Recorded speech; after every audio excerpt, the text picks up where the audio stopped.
গল টেস্টে আন্ডারডগ বাংলাদেশ। শুধু আন্ডারডগ নয়, পুরো সিরিজে টাইগাররা কতটুকু প্রতিদ্বন্দ্বিতা করবে সেটাও চিন্তার বিষয়। একে তো মাঠের পারফরমেন্স, অন্যদিকে মাঠের বাইরের বিতর্ক। রদবদল চলছে ক্রিকেট বোর্ডে, অভিযোগ পাল্টা অভিযোগ। সব মিলিয়ে অশান্ত দেশের ক্রিকেট। ব্যর্থতার বৃত্তে ঘুরপাক খেতে থাকা বাংলাদেশের ওপর এসব বিতর্ক চাপ বাড়াবে আরও। অবশ্যই পারফরমেন্সে একটু হ্যাম্পার হয়। আমার মনে হয় আমাদের খেলোয়াড়রা যথেষ্ট এক্সপিরিয়েন্স আছে এই ব্যাপারে। বাইরে কি হচ্ছে এটা মনোনিবেশ না করে ক্রিকেটটাকে যদি মনোনিবেশ করে তাহলে আশা করি ভালো ক্রিকেটটা খেলতে পারবে। একটা প্রস্তুতি ম্যাচ যদি খেলার সুযোগ থাকতো, প্লেয়ারদের অবস্থানটা যদি বোঝা যেত, তাহলে আগে থেকে বলা যেত যে প্লেয়াররা এখন যথেষ্ট কনফিডেন্ট আছে, ভালো খেলবে।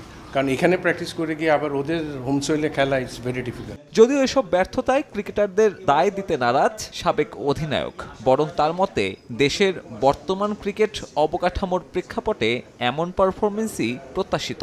4টা জায়গায় এখনও ক্রিকেট সেন্টার করতে পারিনি। আমাদের হাই পারফরমেন্স ইউনিটে 4টা ইউনিট নেই।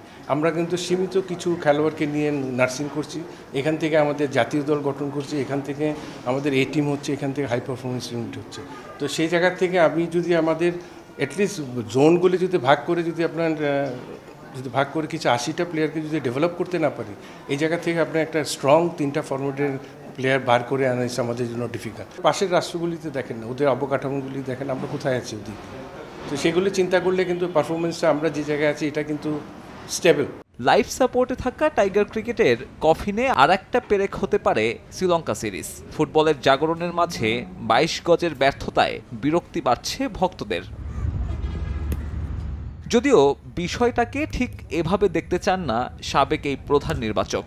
দ্বীপরাষ্ট্রে ভালো কিছু করলে ক্রিকেটের প্রতি মানুষের আগ্রহটা ফিরবে বলে বিশ্বাস মিনহাজুল আবেদিন নান্নুর। সবার মতো আমারও প্রত্যাশা বেশি যে আমরা এই সিরিজ থেকে একটা ভালো কিছু শুরু করি, কারণ এটা এমন সময় এই সিরিজটা হচ্ছে অনেক কিছু আলোচনা সমালোচনা দলকে নিয়ে হয়েছে, বা বাইরে হচ্ছে ভিতরে হচ্ছে।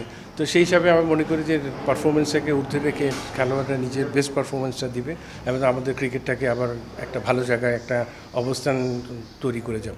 গেল 25 বছরে মাত্র একবারই শ্রীলঙ্কাকে টেস্টে হারিয়েছে বাংলাদেশ।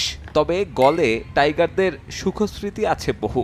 দলের মতো ওই গলে ফর্মে ফেরার সুযোগ মুশফিক লিটন কিংবা মুমিনুলদের। সাব্বির মিথুন, সময় সংবাদ, ঢাকা।